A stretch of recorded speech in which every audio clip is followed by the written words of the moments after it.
तो पहला क्वेश्चन यहाँ पर है, give one chemical test to distinguish between aldehydes and ketones. कि यदि आपके पास एल्डिहाइड भी हो और कीटोन भी हो, लेकिन ये नहीं पता है कि इसमें कौन एल्डिहाइड है और कौन कीटोन है। बात को समझिए, एक कंटेनर है, यहां पर कोई बीकर है, दूसरा बीकर ये है, इसका नाम ए दिया गया है और इसका नाम बी दिया गया है। ये कहा जा रहा है कि इन दो में से किसी एक में एल्डिहाइड है और एक में कीटोन है। आपको पता करना है कि यह एल्डिहाइड है या कीटोन है, ये एल्डिहाइड है या कीटोन है। क्वेश्चन समझ में आ गया? तो यहां पर याद रखिए कि नॉर्मली एल्डिहाइड पता करने के लिए अपने पास मेन दो खास टेस्ट होते हैं। एक होता है Tollens reagent test. Tollens reagent test को ही सिल्वर मिरर टेस्ट भी कहा जाता है। एक ही टेस्ट के दो नाम होते हैं, टॉलेंस रीएजेंट टेस्ट या सिल्वर मिरर टेस्ट। यह केवल एल्डिहाइड को ही आइडेंटिफाई करता है, यह कीटोन को आइडेंटिफाई नहीं करता है। तो मान लीजिए कि दो अलग अलग सैंपल है, इसका भी आपने टॉलेंस रीएजेंट टेस्ट कर लिया, यानी कि सिल्वर मिरर टेस्ट किया, और इसका भी आपने सिल्वर मिरर टेस्ट किया। जिसमें यह व्हाइट प्रेसिपिटेट दे दे वह एल्डिहाइड है, और जो व्हाइट प्रेसिपिटेट ना दे वो कीटोन है। यहाँ तक समझ में आया? हम लोग अभी रिएक्शन की बात नहीं कर रहे हैं, एक कहानी के रूप में हम इस आंसर को याद कर रहे हैं। जब ये कहानी आपको याद हो जाएगा तो रिएक्शन 2 सेकंड का काम है। नंबर 2, एक होता है Fehling solution test. Fehling solution test भी ये एल्डिहाइड के लिए ही है, यह भी कीटोन के लिए नहीं है। अब यहाँ पर यदि फेलिंग सॉल्यूशन टेस्ट इसका भी कर रहे हैं और आप इसका भी कर रहे हैं, यदि आपको यहाँ पर रेड प्रेसिपिटेट मिलता है, यह जो रेड प्रेसिपिटेट देगा वो एल्डिहाइड है, जो रेड प्रेसिपिटेट नहीं देगा वो एल्डिहाइड नहीं है। 2 टेस्ट हो गया। इसीलिए एक नाम आ जाता है आयोडोफॉर्म टेस्ट। लेकिन आयोडोफॉर्म टेस्ट में थोड़ा सा कंफ्यूजन है।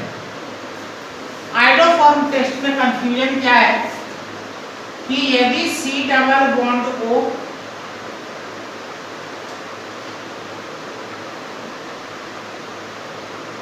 या तो आपके पास यहाँ पर CH3 ग्रुप, ये वाला पोर्शन है, यदि आपके पास CH3 C single bond OH ये वाला ग्रुप, तो ये दोनों आयोडोफॉर्म टेस्ट देते हैं। जिसके पास या तो ये ग्रुप होगा या तो फिर ये ग्रुप होगा, वह आयोडोफॉर्म टेस्ट देगा। और यदि इन दो में से किसी एक ग्रुप की कमी है, ना तो ये हो ना तो ये हो, तब वह फिर आयोडोफॉर्म टेस्ट नहीं देता। अब जरा ध्यान से देखिए, ये तो एल्कोहल को शो कर रहा है क्योंकि OH है, तो एल्कोहल भी यहाँ पर आयोडोफॉर्म टेस्ट दे देता है, लेकिन सभी एल्कोहल नहीं देते। यदि मान लीजिए कि मैंने यहाँ पर ले दिया CH3 CH OH CH2 CH3, तो देखिए ये वाला पोर्शन मिला क्या, इससे मैच कराइए, ये आयोडोफॉर्म टेस्ट देगा। यदि कोई दूसरा एल्कोहल है CH3 CH2 यहाँ पर OH, यहाँ पर CH2 और यहाँ पर CH3, यह आयोडोफॉर्म टेस्ट नहीं देगा। क्यों नहीं देगा? जरा ध्यान से देखिए। या तो आप ये वाला ग्रुप पकड़ेंगे तो क्या मिला, CH3CH2 आ गया ना। जब भी यहाँ पर कह रहा है कि CH3 के बाद CHOH होने चाहिए, ये यहाँ पर फालतू आ गया, इसकी वजह से यह आइडोफॉर्म टेस्ट नहीं दे पा रहा है। यदि आप दूसरे साइड से चेक करते हैं, इस साइड से, तो यहाँ भी वही समस्या है कि यहाँ पर ये CH2 जो आ जाता है, इसकी वजह से भी यह आइडोफॉर्म टेस्ट नहीं दे पा रहा है। तो ये बात आपके समझ में आ गया कि आइडोफॉर्म टेस्ट सभी एल्कोहल नहीं देंगे, जिस एल्कोहल के पास ये ग्रुप होगा वही देगा। उसी तरीके से यदि हम लोग कीटोन की बात करें, क्योंकि ये पोर्शन आपका क्या हो गया, कीटोन हो गया, यह एल्डिहाइड भी हो सकता है, जैसे CH3 C double bond O और यहाँ पर देख लीजिए H, ये ग्रुप मिला क्या, ये एल्डिहाइड होते हुए भी यह आइडोफॉर्म टेस्ट दे रहा है। यहाँ पर CH3 C double bond O CH3, यह कीटोन है, ये भी आइडोफॉर्म टेस्ट दे रहा है। लेकिन यदि हम लोग यहाँ पर ये बात कर लें कि CH3 CH2 C double bond O CH2 और CH3, तो अब देख लीजिए ये वाला ग्रुप नहीं है, ये कीटोन होते हुए भी आइडोफॉर्म टेस्ट नहीं देगा। तो हम आइडोफॉर्म टेस्ट के लिए यह फाइनल नहीं कर सकते हैं कि ये एल्डिहाइड के लिए है, ये कीटोन के लिए है, ये एल्कोहल के लिए। हाँ, आइडोफॉर्म टेस्ट इन दोनों के लिए आप जरूर कर सकते हैं। अब चाहे ये दो ग्रुप एल्डिहाइड में मिल जाए, कीटोन में मिल जाए, या एल्कोहल में मिल जाए, तो यदि हमें एल्डिहाइड और कीटोन को अलग अलग करना हो, पता करना हो, तो वहाँ पर मेन दो ही टेस्ट आते हैं। एक आता है टॉलेंस रिएजेंट टेस्ट, जिसे कि सिल्वर मिरर टेस्ट कहते हैं, और दूसरा क्या आता है, फेलिंग सॉल्यूशन टेस्ट। नाम याद हो गया? तो आप अपने नोटबुक में ये जो पेज मैंने दिया है वहाँ पर साइड में छोटा सा लिख लें, टॉलेंस रिएजेंट टेस्ट या सिल्वर मिरर टेस्ट लिख लो, आसान रहेगा। मैं यहाँ पर लिख देता हूँ दोनों नाम।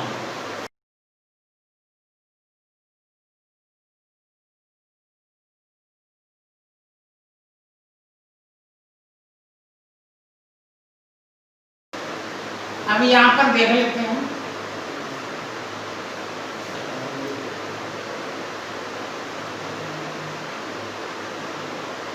टॉलेंस या सिल्वर मिरर टेस्ट। ठीक है, रिएक्शन भी नोट कर लें।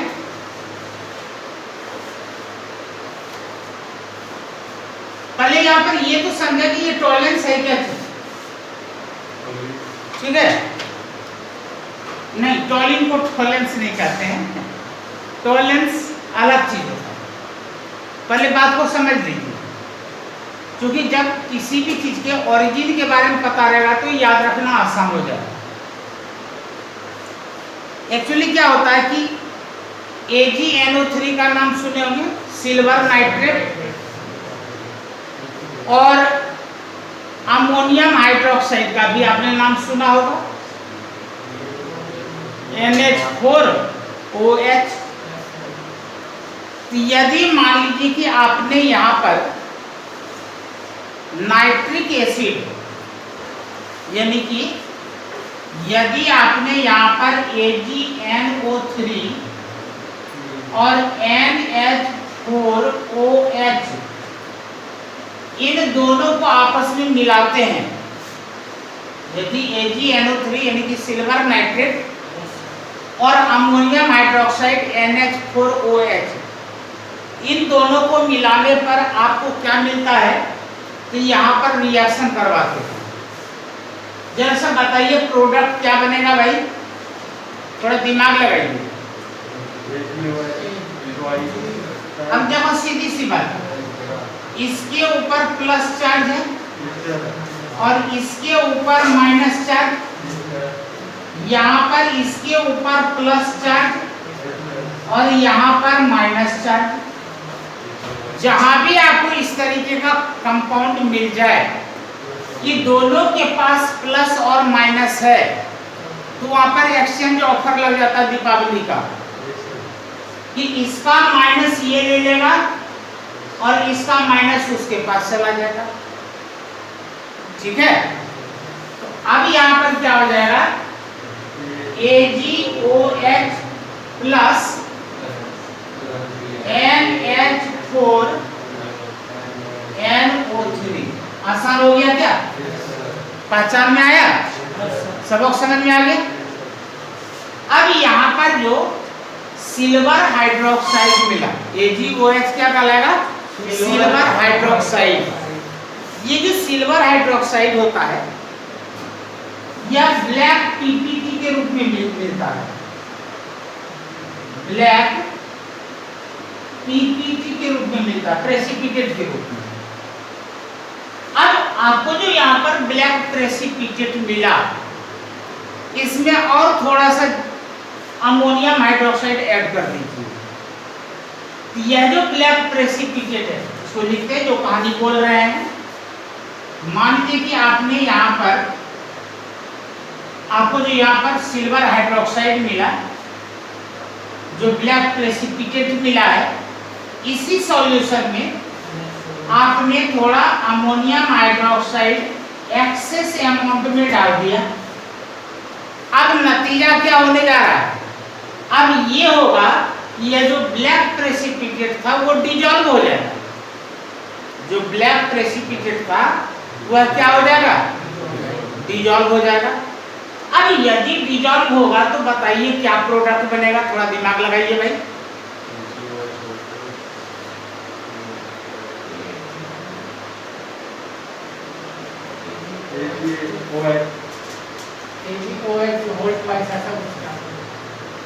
अब यहाँ पर देखो, अब यहाँ पर डबल डिस्प्लेसमेंट तो होगा ही नहीं। क्यों? क्योंकि ये प्लस है और ये माइनस है, ये प्लस है और ये माइनस है।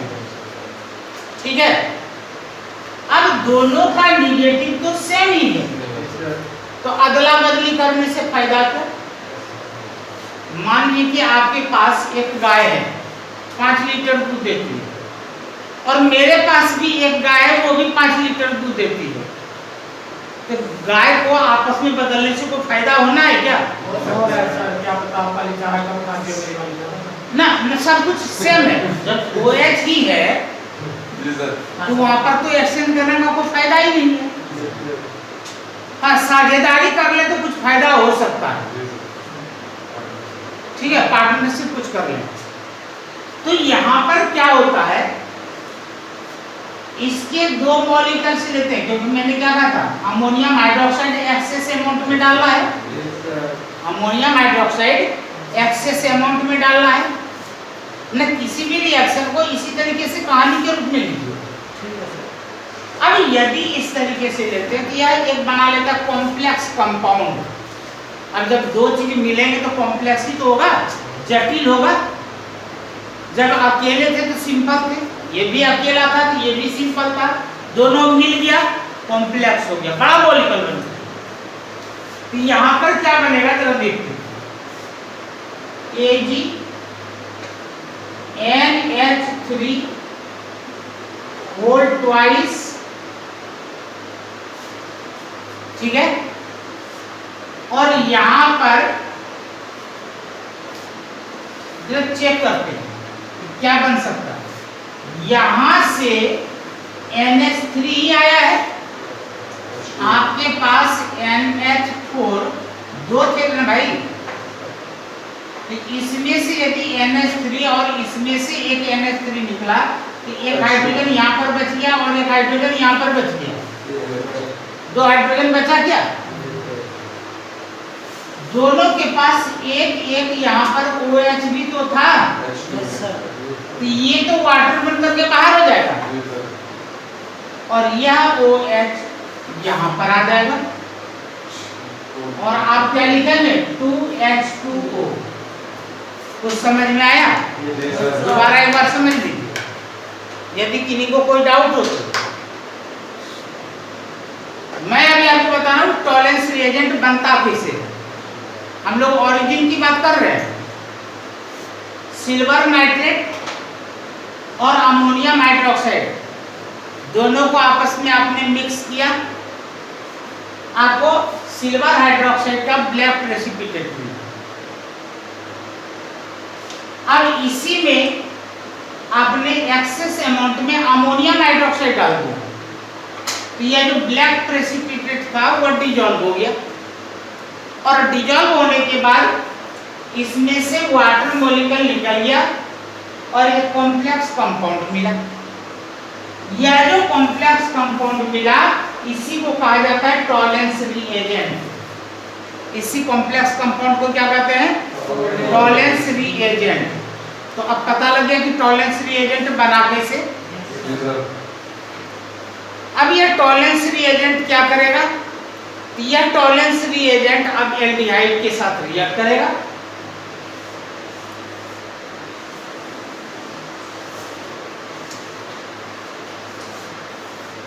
तो मान लीजिए कि आपने यहां पर लिया R C double bond O और H, ये हमने एल्डिहाइड लिया।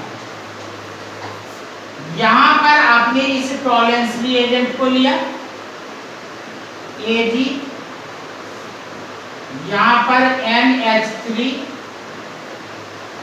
होल ट्वाइस और यहां पर OH। एक्चुअली यहां पर होता क्या है, यह जो टॉलेंस रिएजेंट है ये खुद तो रिड्यूस हो जाता है। यह टॉलेंस रिएजेंट क्या होता है? खुद रिड्यूस होता है और सामने वाले को ऑक्सीडाइज्ड करता है। टॉलेंस रिएजेंट खुद क्या होता है? रिड्यूस होता है और सामने वाले को क्या करता है? ऑक्सीडाइज्ड करता है। तो आप लोग पहले से जानते हो कि यदि एल्डिहाइड का ऑक्सीडेशन होता है तो वह बनाता है कार्बोक्सिलिक एसिड। इसका मतलब कि यह क्या बनाएगा? कार्बोक्सिलिक एसिड बनाएगा और कार्बोक्सिलिक एसिड का फॉर्मूला क्या हो जाएगा? RC डबल बॉन्ड O और यहां पर OH हो जाएगा।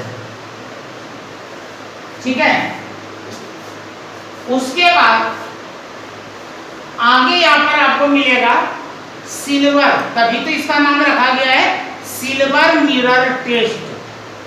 तो यहां पर आपको Ag मिल जाएगा। भाई बैलेंस अभी मैं नहीं कर रहा हूं, मैं आपको यहां पर ये बता रहा हूं कि अपने को कैसे पता लगेगा कि यहां पर कौन से प्रोडक्ट बनने जा रहा है। अब यहां पर बैलेंस करने के लिए यहां पर 2 ले लीजिए, यहां पर भी 2 हो जाएगा।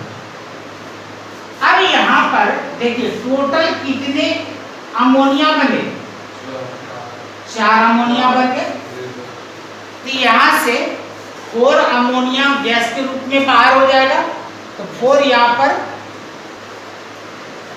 जब एल्डिहाइड टॉलेंस रिएजेंट के साथ रिएक्ट करता है, रिएक्ट करने के बाद भाई एल्डिहाइड है कि इसका ऑक्सीडेशन हुआ, किसने बना लिया? Carboxylic acid. इस टेस्ट का नाम है सिल्वर मिरर टेस्ट। तो यहाँ पर सिल्वर अलग हो जाएगा। जब इसमें से सिल्वर अलग होगा तो अमोनिया के यहाँ पर वेट कीर्तन करेगा, अमोनिया गैस बाहर। और बैलेंस करने के चक्कर में यहाँ पर ऑक्सीजन 1 और 2 हाइड्रोजन बच रहे हैं। तो हाइड्रोजन और ऑक्सीजन मिलकर के क्या बना लेगा? वाटर बना लेगा। तो यदि आपसे पेपर में पूछा जाए कि केवल सिल्वर मिरर टेस्ट लिखो तो केवल ये वाला लिखना, केवल लास्ट वाला, पूरी कहानी लिखने की कोई जरूरत नहीं है। समझ में आ गया? ये पूरा ओरिजिन लेते हुए मैंने समझाया जरूर है लेकिन आप पेपर में केवल इतना सा लिखेंगे, एक लाइन। तो टॉलेंस रिएजेंट टेस्ट हो गया। अब नेक्स्ट क्वेश्चन देखिए। नेक्स्ट क्वेश्चन यहां पर ये कहा जा रहा है, aldehydes are more reactive than ketones towards nucleophilic addition reaction. पहले तो यहां पर ये समझना पड़ेगा एक लाइन में कि एल्डिहाइड ज्यादा रिएक्टिव होता है और कीटोन कम रिएक्टिव होता है, क्यों? और यदि क्यों का पता लग गया तब तो कहानी आप आराम से एक्सप्लेन कर दीजिए। जरा ध्यान से देखना, मैंने यहां पर लिखा C डबल बॉन्ड को यहां पर H और यहां पर H, C डबल बॉन्ड को यहां पर CH3 और यहां पर H। यहां पर मैंने लिखा C डबल बॉन्ड को CH3 और यहां पर CH3। यहां पर C डबल बॉन्ड को यहां पर C2H5 और यहां पर C2H5, ये CH3 कुछ नहीं लिख सकता, केवल हमें यहां पर लॉजिक को समझना है। देखो नॉर्मल सी बात है कि कार्बन और ऑक्सीजन में ज्यादा इलेक्ट्रोनेगेटिविटी किसका है? अक्षय, कार्बन और ऑक्सीजन में ज्यादा इलेक्ट्रोनेगेटिविटी किसका? उधर से मत पूछो, मेरे से पूछ लेना। ऑक्सीजन का फीस में ले रहा हूं, बिल्कुल सही। ऑक्सीजन का इलेक्ट्रोनेगेटिविटी ज्यादा है। और यदि ये याद नहीं रहता है तो एक मैंने फॉर्मूला बताया था, FONClBr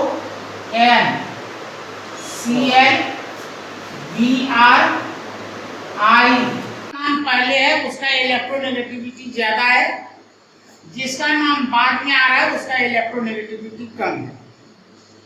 ठीक है, जहां तक मुझे याद है यही होगा, कार्बन होगा। मेटल्स, और इन सभी मेटल्स में सीजीएम का सबसे कम है, ये याद रखना। सबसे ज्यादा फ्लोरीन का इलेक्ट्रोनेगेटिविटी है और सबसे कम सीजीएम मेटल का इलेक्ट्रोनेगेटिविटी।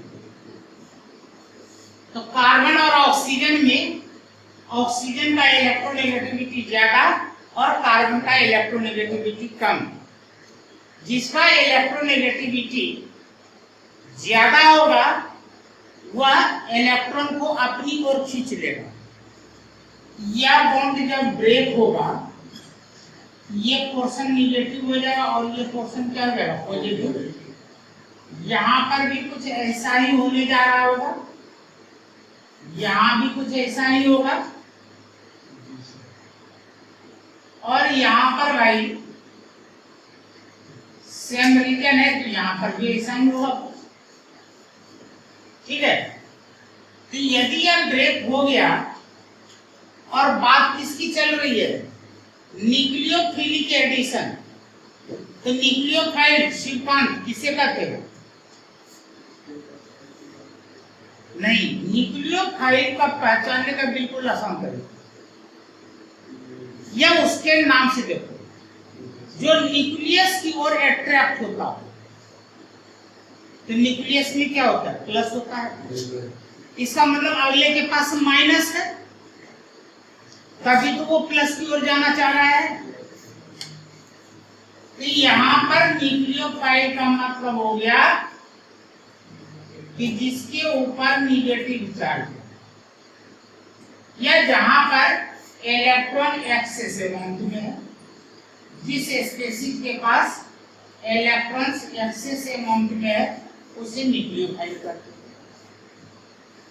तो दीपांशु, अब यहां पर बताइए, ये न्यूक्लियोफाइल ऑक्सीजन के ऊपर अटैक करेगा या कार्बन के ऊपर अटैक करेगा? बिल्कुल सही, कार्बन के ऊपर अटैक करेगा, क्योंकि ये माइनस है तो इसको तो चाहिए प्लस। ये यहां पर अटैक करेगा। ठीक है, यह भी कहां पर अटैक करेगा? यहां पर अटैक करेगा।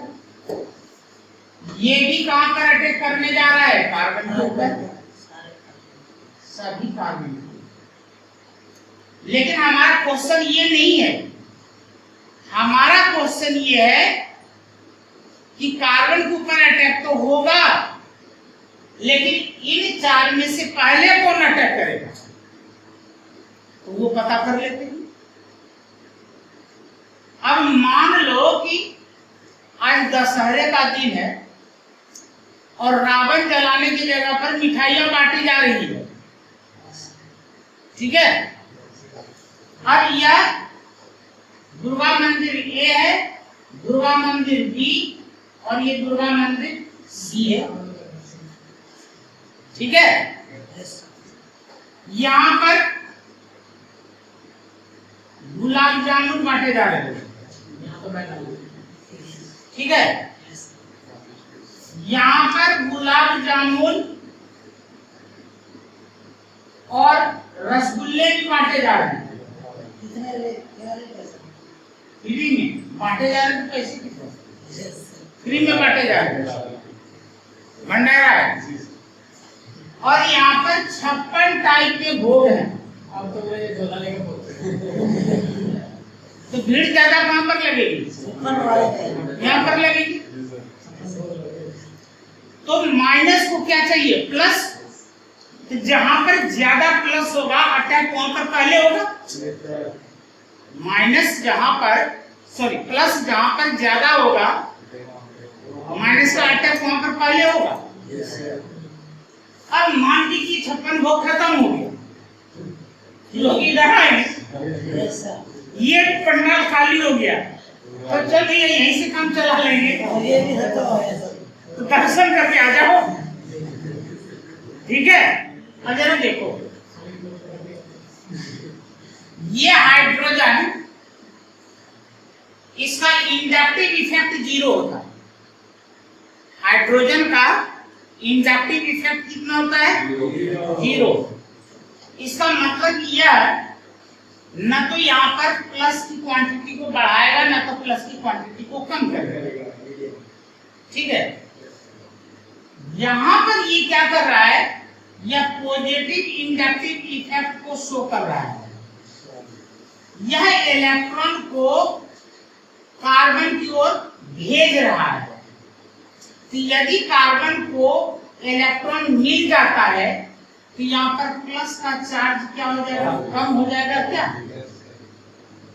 यहाँ पे एक तरफ से इलेक्ट्रॉन भेजा जा रहा था, यहाँ तो भाई दो तरफ से इलेक्ट्रॉन भेजा जा रहा है, तो प्लस का क्वांटिटी तो यहाँ पर उससे भी कम हो जाएगा। और यहाँ पर दोनों तरफ से भेजा जा रहा है और बहुत ज्यादा भेजा जा रहा है, यानी कि यहाँ पर तो नाम मात्र का क्या रहेगा? प्लस चार्ज रहेगा।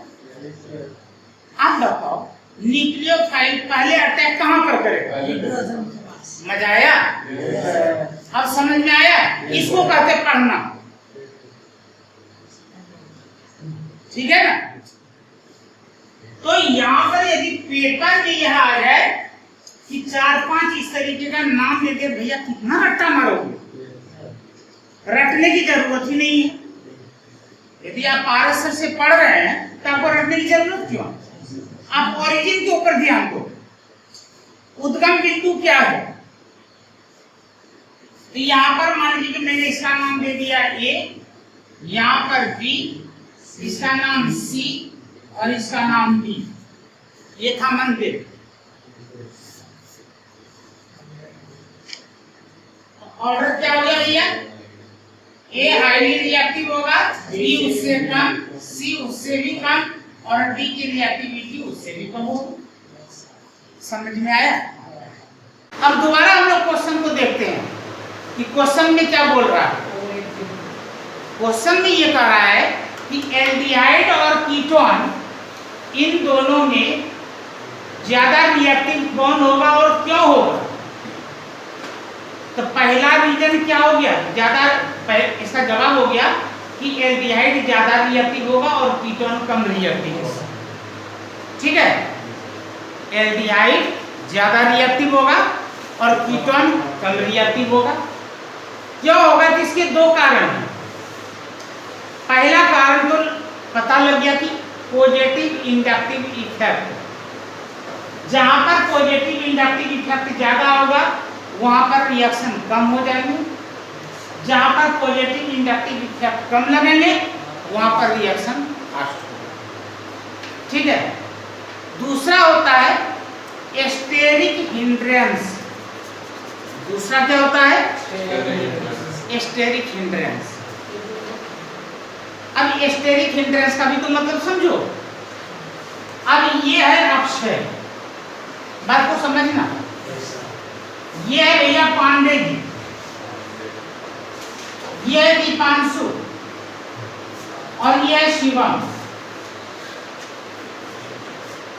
इन चारों ने कहा कि सर जी आज नवरात्रि के दिन, दशहरे वाले दिन हमारे घर भंडारा है, आप सभी बच्चों के साथ आ जाना। रुको तो पहले एनालिसिस तो कर लें कि किसके यहाँ क्या मिलने की पॉसिबिलिटी है। देखो ध्यान से। अब यहाँ पर जो ए है अक्षय, इसने 10 बंदों के लिए, 20 बंदों के लिए, जितने को इसने बुला रखा था उतने प्लेट सजा दिए और सभी प्लेट में एक गुलाब जामुन और एक रसगुल्ले डाल दिए और प्लेट को टेबल पर सजा दिया। भाई आइए अपना अपना एक एक प्लेट उठाइए और जाइए। ठीक है। अब यहाँ पर आते भाई पांडे जी के यहाँ। पांडे जी ने एक बड़ा सा हॉल किया। ठीक है। पांडे जी ने बड़ा सा हॉल किया और इसमें खाने पीने की पूरी सामग्री, इन्होंने 1000 बंदों को बुलाया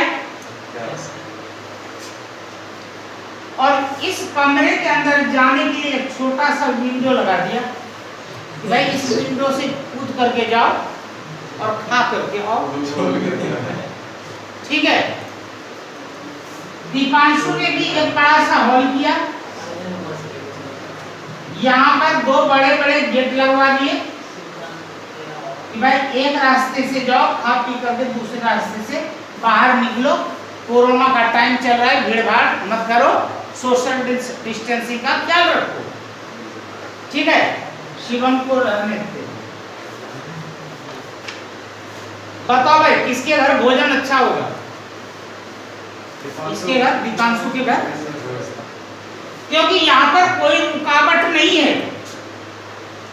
यहाँ पर माल की कमी है।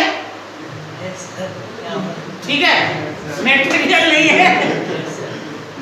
और यहाँ पर यदि मेटेरियल है तो एस्टेरिक हिंड्रेंस है, रुकावट है। तो इसको हम अच्छा भोज तो नहीं कर सकते हैं ना। अच्छे दावत के रूप में तो ये काउंट नहीं होगा। ठीक है। अब यहाँ पर देखो, खिड़की तोड़ नहीं सकते तो आप खाने के लिए गए, गेस्ट के लिए वो वहाँ लेबर बनने के लिए गए। अंदर कैसे आएंगे सर? बाहर कैसे आएंगे? अंदर चले गए। और दीपांशु का ये तो भैया बल्ले बल्ले है, अच्छी व्यवस्था है। शाम को पहुंचते थे। तो अब जरा से वही फॉर्मूला यहाँ पर लगा दो। पॉजिटिव एल्काइल ग्रुप जितना बड़ा होगा, एल्काइल ग्रुप जितना बड़ा होगा, रुकावट उतने ज्यादा होंगे। ये न्यूक्लियोफाइल गेस्ट है हमारे आपकी तरह, ये इसके पास आना चाह रहा है और इसने रास्ता जाम कर रखा है। क्या ये यहाँ पर पहुंच पाएगा क्या आसानी से? तो यहाँ पर एस्टेरिक हिंड्रेंस हो गया, यानी कि इसकी रिएक्टिविटी कम हो जाएगी। और यहाँ पर तो इसका साइज ही छोटा सा है। आओ सनम जाओ सनम, भाई आते जाओ खाते जाओ घर चले जाओ। तो यहाँ पर रिएक्शन फास्ट होगा और यहाँ पर रिएक्शन स्लो होगा। तो एल्डिहाइड ज्यादा रिएक्टिव होता है क्योंकि इसमें कम एस्टेरिक हिंड्रेंस होते हैं। कीटोन कम रिएक्टिव होते हैं क्योंकि इसमें ज्यादा एस्टेरिक हिंड्रेंस होते हैं। तो बताइए मजा आया क्या? सबों के समझ में आ गया? Yes sir. ठीक, तो अब अगले क्वेश्चन की ओर चले।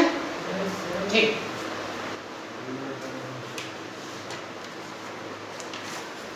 ये लीजिए, इनको पता नहीं था एक्चुअली, इन्होंने जब मुझे फोन किया था तो उस समय मैं हॉस्पिटल में था। तो मैंने कहा ना कि कई महीनों से मुझे फीवर आ रहा है, जा रहा है, छूटने का नाम ही नहीं ले रहा है। मैं शाम में गए डॉक्टर के पास, नया नया हॉस्पिटल खुला हुआ है, वो पर्ची देती सर। और 4000 का वो लव लेटर लिख करके बना के हाँ हाँ, बोले भाई जा, अब अपना खून खान चेक करवाए, आज जाकर के रिपोर्ट लेना था, सुबह में अल्ट्रासाउंड करवाए और एक्सरे वगैरह करवाए। कहा जी आपको कुछ नहीं, केवल वही शुगर और बीपी है। पागल है तो बुखार तुझे क्यों आ रहा है? कहा जब 100 से ऊपर होगा तो पता कर लेंगे। मैंने कहा तब तू चेक करवा लेता। उस समय चेक हो जाता है। वैसे ही लग के रिजल्ट और वही सर, फिर आपने वो 4,00,000 लेटर कर दिया। जो चूना लगना था लग दिया। अच्छा वही सर। और तो पानी में हाँ भाई, आगे चले क्या? Yes sir. हाँ, देखो जब भी पढ़ो मजे के साथ पढ़ो। अब यहाँ पर कहा जा रहा है कि discuss Reimer Tiemann reaction, Kolbe's reaction, HVZ reaction, Rosenmund reaction, Stephen reaction, Etard reaction, Gattermann Koch reaction. मुझे लगता है कि केवल मैंने आपको इसमें HVZ नहीं पढ़ाया है और बाकी सभी मैंने पढ़ा दिए। हाँ, अक्षय लेट से आया है इसलिए इनका नहीं हुआ होगा, इनको मैं अलग से पढ़ा दूंगा। ये वीडियो में मैं डालूंगा तो वो देख लेंगे और किसी दिन आपको अलग से बता दूंगा। HVZ रिएक्शन में आपको बता दूंगा, ठीक है? तो यहाँ पर बात कर लेते हैं हम लोग HVZ का। अब इस बात को याद कैसे रखें? पहली बात यहाँ पर ये आपको याद रखना है, HVZ रिएक्शन कार्बोक्सिलिक एसिड में होता है। HVZ रिएक्शन किसमें होता है? कार्बोक्सिलिक एसिड में होता है। इस रिएक्शन में होता क्या है? अल्फा हाइड्रोजन को ये हटा देता है। किस हाइड्रोजन को हटाता है? अल्फा हाइड्रोजन को, और उसके जगह पर यह कोई हाइड्रोजन जोड़ देता है। यानी हाइड्रोजन को हटाया और हाइड्रोजन को जोड़ा, इसका इतना ही काम है HVZ रिएक्शन के अंदर। तो हम लोग यहाँ पर लिखते हैं HVZ के बाद जोड़ता क्या है सर ये? हाइड्रोजन, खास करके क्लोरीन या ब्रोमीन, जनरली क्लोरीन ही लिखे हो।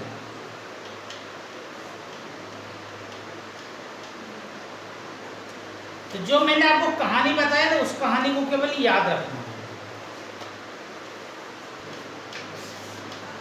यहाँ पर हम लोग पढ़ने जा रहे हैं HVZ।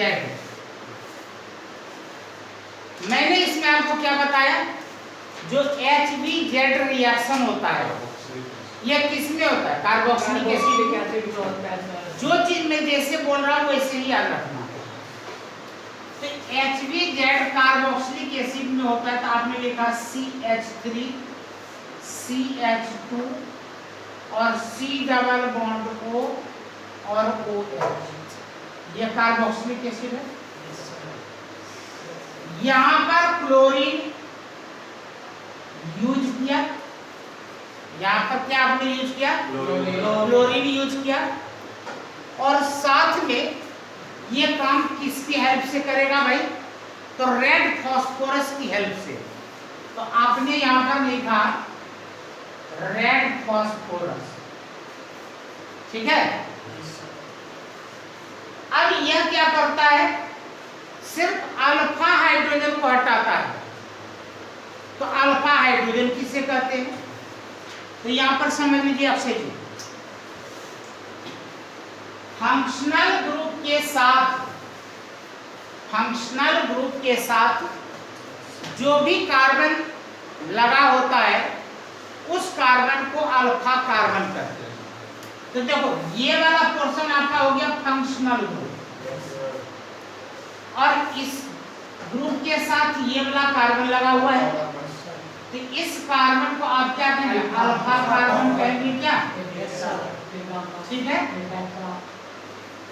और अल्फा कार्बन के साथ जो हाइड्रोजन लगा हुआ है, तो इस हाइड्रोजन को क्या कहा जाएगा? Alpha hydrogen.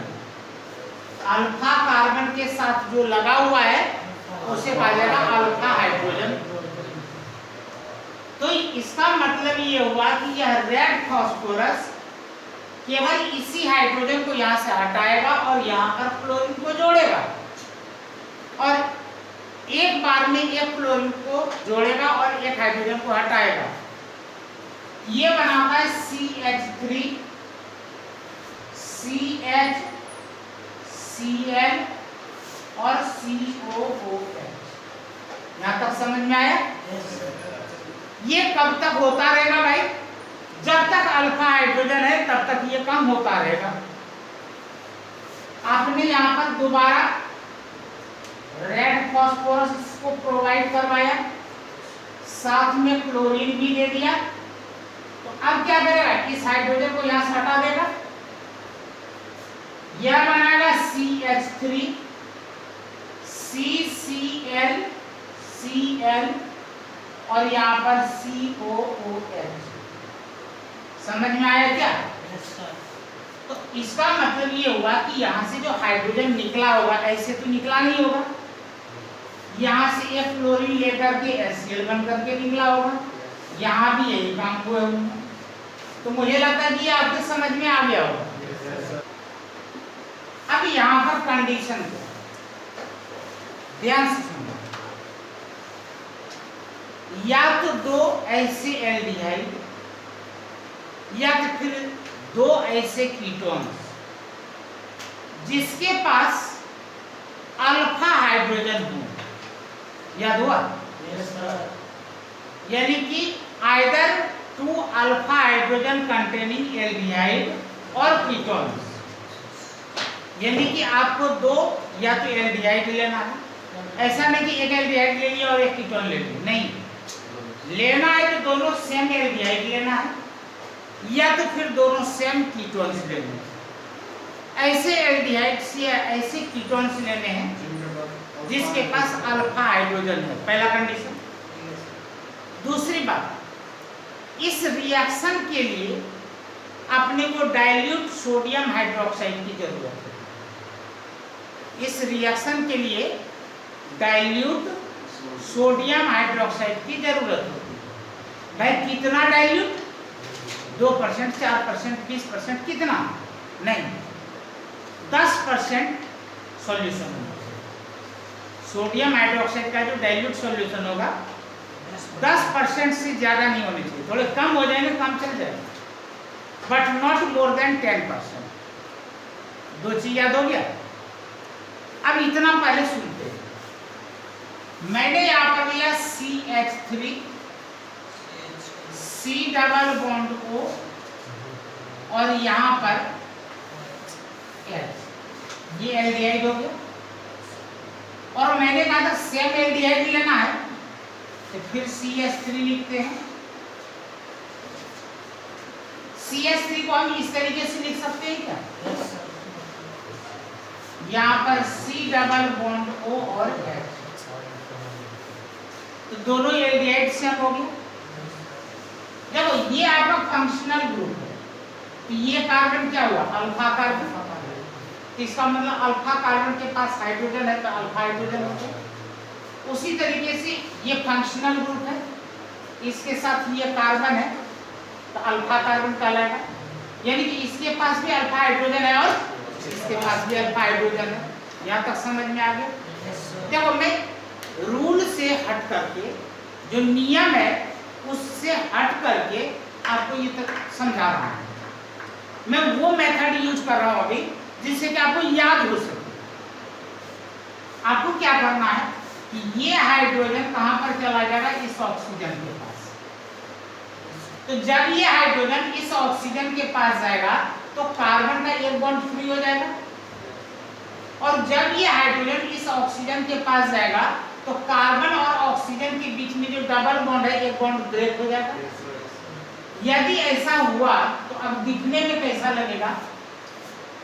CH3 COH एक बॉन्ड फ्री हो गया। यहाँ पर H है, H आपने लिखा। यहाँ पर जो CH2 है इसका भी एक बॉन्ड फ्री हो चुका है, और यहाँ पर C डबल बॉन्ड OH है। अब इस कार्बन का भी एक बॉन्ड फ्री है और इस कार्बन का भी एक बॉन्ड फ्री है, क्या करेंगे? बॉन्ड बनाएगा क्या? डबल नहीं, सिंगल बॉन्ड ही बनेंगे भाई। ये बॉन्ड बन गया।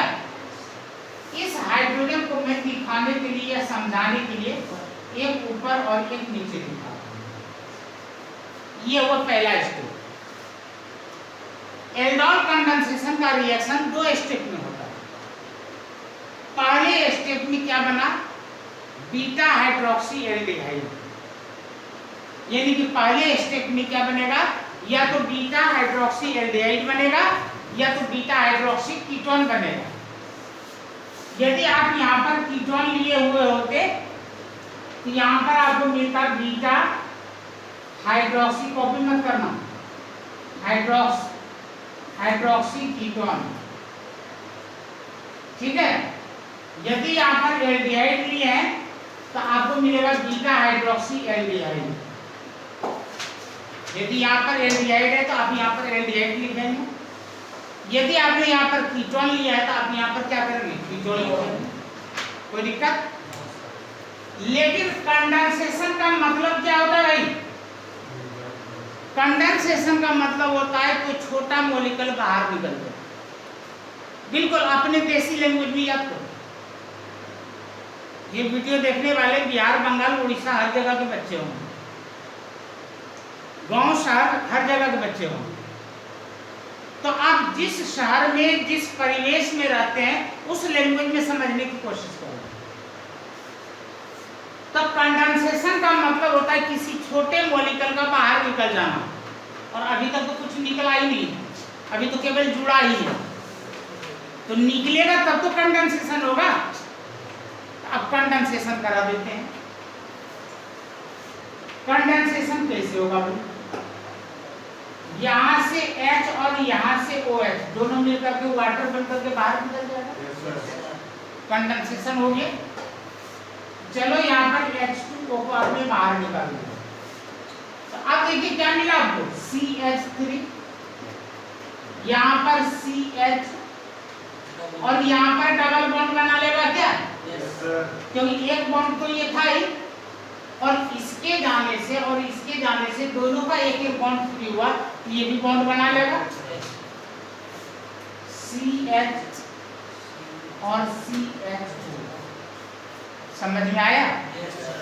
तो ये कहलाता है एल्डोल कंडेंसेशन रिएक्शन। तो आज की सेवा हम यहाँ तक रख लेते हैं।